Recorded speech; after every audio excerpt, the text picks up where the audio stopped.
नमस्कार। महिलाएं अपने पूरे परिवार की देखभाल करती है और अपनी सभी जिम्मेदारियों को बखूबी निभाना भी जानती है, लेकिन इन जिम्मेदारियों में कई बार अपने स्वास्थ्य का ध्यान नहीं रखती है। ऐसी कई स्वास्थ्य समस्याएं हैं जो महिलाओं की परेशानी का कारण बनती है।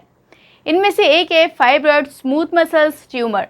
तो चलिए आज इसी विषय पर डॉक्टर मीनाक्षी जी से जानकारी प्राप्त करते हैं। फाइब्रॉइड स्मूथ मसल्स ट्यूमर क्या होते हैं? नमस्ते, स्वास्थ्य में आप सभी का स्वागत है। हमने फाइब्रॉइड के बारे में एक बार चर्चा करी थी। फाइब्रॉइड यूट्रस के स्मूथ मसल ट्यूमर होते हैं। स्मूथ मसल्स में छोटी छोटी गांठ बन जाती हैं और ये यूट्राइन फाइब्रॉइड कहलाते हैं। अब इनकी संख्या कितनी है, इनका आकार क्या है, और ये चाइल्ड बियरिंग एज यानी 15 से 45 वर्ष की महिलाओं में पाए जाते हैं। तो इनका प्रभाव क्या क्या होता है, किस स्टेज पे होता है और इनका ट्रीटमेंट कैसे होता है, ये सब अलग अलग स्टेजेस पे डिपेंड करता है। तो आज हम जो चर्चा करेंगे वो फाइब्रॉइड और प्रेगनेंसी के बारे में करेंगे। तो देखिए, अगर आप किशोरावस्था में होता है तो उसके अलग सिम्टम होते हैं, लेकिन चाइल्ड बियरिंग एज जब आप प्लानिंग करते हैं 20 वर्ष में, 22 वर्ष में, 35 वर्ष तक, 40 वर्ष तक की हमें प्रेगनेंसी प्लान करनी है और फाइब्रॉइड है, तो उसके क्या क्या इफेक्ट हो सकते हैं। तो फाइब्रॉइड और प्रेगनेंसी ये आज का हमारा टॉपिक है। तो फाइब्रॉइड स्मूथ मसल ट्यूमर होते हैं। ये यूट्रस की बाहरी सतह पे भी हो सकते हैं, मसल में भी हो सकते हैं, और अंदर वाली जो सतह होती है, एंडोमेट्रियम होती है, उसमें भी हो सकते हैं एंडोमेट्रियल पॉलिप के रूप में।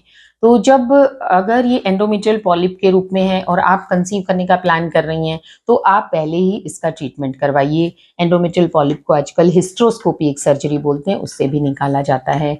अब डिपेंड कर एंडोमेट्रियल पॉलिप को तो आपको निकलवाना ही निकलवाना है। अगर मायोमेट्रियम में है तो उसको डिपेंड करता है कि फाइब्रॉइड कितना बड़ा है, उसका साइज, आकार क्या है और उसकी संख्या कितनी है। अगर बड़ा फाइब्रॉइड है तो आप कंसीव करने से पहले प्लानिंग जब आप कर रहे हैं तो पहले ही आप उसको मायोमेक्टमी एक सर्जरी होती है, सर्जरी करवा लीजिए, क्योंकि फाइब्रॉइड से कंसीव करने में भी दिक्कत होती है।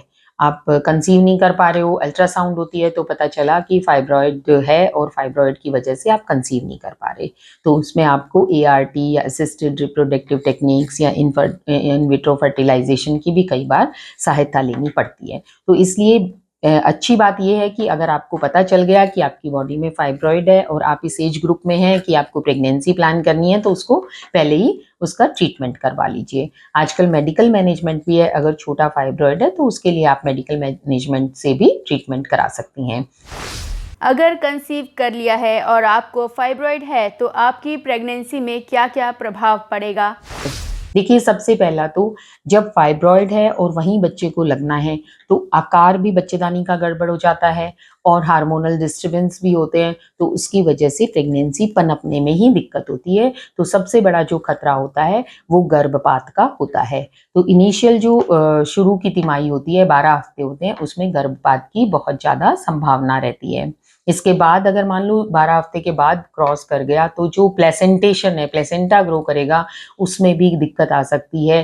तो जो बच्चे का जो आकार बढ़ेगा, जैसे जैसे बच्चेदानी का आकार बढ़ेगा, बच्चे को कितनी जगह मिलेगी, तो एबनॉर्मल प्लेसेंटेशन भी उसमें हो सकता है। फिर उसके बाद प्री टर्म लेबर यानी कि समय से पहले प्रसव हो सकता है, तो वो भी अगर 6 महीने से पहले होगा तो अबॉर्शन की कैटेगरी में आएगा, क्योंकि उसी बच्चेदानी में बच्चा है, उसी में फाइब्रॉइड है, उतना स्पेस बच्चे को नहीं मिल पा रहा, और अगर प्री टर्म लेबर चालू हो गई, डिलीवरी हो जाती है, तो वो भी गलत है। और प्रीमेच्योरिटी अपने आप में एक बहुत बड़ी रिस्क होती है। इसी प्रकार से अगर बच्चा ग्रो भी कर गया तो ब्लड फ्लो भी कम मिलेगा बच्चे को, प्लेसेंटा को, और हाई रिस्क प्रेगनेंसी होगी तो IUGR, intra uterine growth retardation, यानी कि बच्चे की ग्रोथ अंदर प्रॉपर नहीं हो पाती, ये भी एक बहुत बड़ी कॉम्प्लिकेशन होती है। इसके बाद अगर आप टर्म तक पहुंच गए, 8th मंथ, 9th मंथ, तो जैसे मैंने बताया था एबनॉर्मल प्लेसेंटेशन है, तो एबनॉर्मल प्लेसेंटेशन अगर प्रेशर फाइब्रॉइड उसको देगा तो अचानक से प्लेसेंटा का अपनी जगह से अलग हो जाना, उसको मेडिकल भाषा में बोलते हैं प्लेसेंटल अब्रप्शन। अगर वो हो गया तो वो भी एक मेडिकल बहुत मतलब सीवियर इमरजेंसी होती है। उसमें अगर बहुत ज़्यादा पोर्शन प्लेसेंटा का अलग हो गया तो बच्चा तो पोर्शन अपना ब्लड का है, ऑक्सीजन का है, सारा प्लेसेंटा के थ्रू लेता है, अगर वो अलग हो गया तो बच्चे को पोर्शन नहीं मिल पाएगा और सडन IUD भी हो सकता है। इसी प्रकार ब्लीडिंग ज़्यादा हो जाए तो मैटरनल रिस्क भी होती है। अगर डिलीवरी का टाइम आता है तो इसमें डिलीवरी किस प्रकार होगी?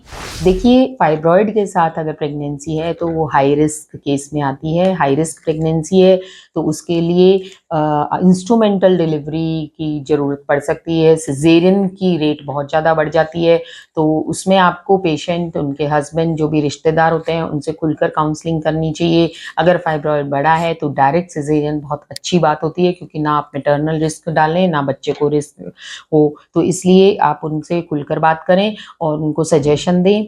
हाँ जी, ये जो सिज़ेरियन है ये भी हाई रिस्क होता है, क्योंकि फाइब्रॉइड अगर बच्चेदानी में है तो उसमें वैस्कुलैरिटी बहुत ज़्यादा होती है, ब्लड लॉस उस टाइम बहुत ज़्यादा होने की संभावना होती है। तो डिलीवरी भी एक अपने आप में बहुत हाई रिस्क वाली होती है ये, चाहे वो नॉर्मल डिलीवरी हो, चाहे वो सिज़ेरियन। और सिज़ेरियन में और भी ज़्यादा होती है, क्योंकि वैस्कुलैरिटी इतनी ज़्यादा है, और अगर इंट्रा ऑपरेटिव आप टेबल पे इतना ज़्यादा ब्लड लॉस हो रहा है, उसको कंट्रोल करना मुश्किल हो रहा है, बच्चेदानी सिकुड़ने में भी दिक्कत होती है फाइब्रॉइड साथ में है तो इसलिए आपको खुलकर अच्छे से सारे रिलेटिव से कंसेंट लेनी चाहिए, सारी बात बतानी चाहिए, और डिलीवरी भी हायर सेंटर पे करवानी चाहिए जहाँ ब्लड ट्रांसफ्यूजन की फैसिलिटी हो। 9 महीने तक हमें किस बात का ध्यान रखना चाहिए? हमें प्रॉपर एएनसी लेनी चाहिए। जैसे-जैसे आपकी स्त्री रोग विशेषज्ञ बुलाती हैं, वैसे-वैसे आपको हॉस्पिटल जाना चाहिए।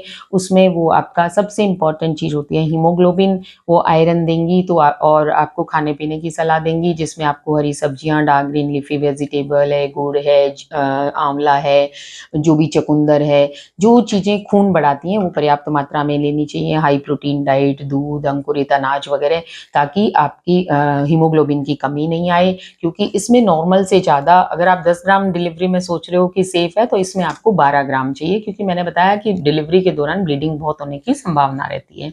इसके अलावा जैसे बच्चे की ग्रोथ की कॉम्प्लिकेशन की दिक्कत होती है, तो बच्चे का विकास सही हो रहा है, नहीं हो रहा है, इसके लिए आपको प्रॉपर एएनसी लेनी चाहिए। प्रीटर्म लेबर नहीं हो, उसके लिए आपको हमेशा फॉलोअप पे जाना चाहिए। तो आपको क्या करना है, आपको प्रॉपर 9 मंथ एएनसी लेनी है, अच्छी डाइट लेनी है, आयरन अच्छे से खाना है, आपको हीमोग्लोबिन लेवल को सही स्तर पे रखना है, और इसके अलावा आपको हाई रिस्क प्रेगनेंसी है ये, और खुल के अपने चिकित्सक से बात करनी चाहिए कि डिलीवरी का मोड क्या होगा, क्योंकि इसमें सिज़ेरियन डिलीवरी के बहुत ज़्यादा चांसेस होते हैं। पर कई बार मरीजों का और रिश्तेदारों का और मरीज का खुद का ये सवाल रहता है कि ये हमारी बच्चेदानी में गांठ है, मैडम आप इसको डिलीवरी के टाइम सिज़ेरियन जब होगा ऑपरेशन हम करवा लेंगे, लेकिन उस टाइम निकाल दोगे क्या?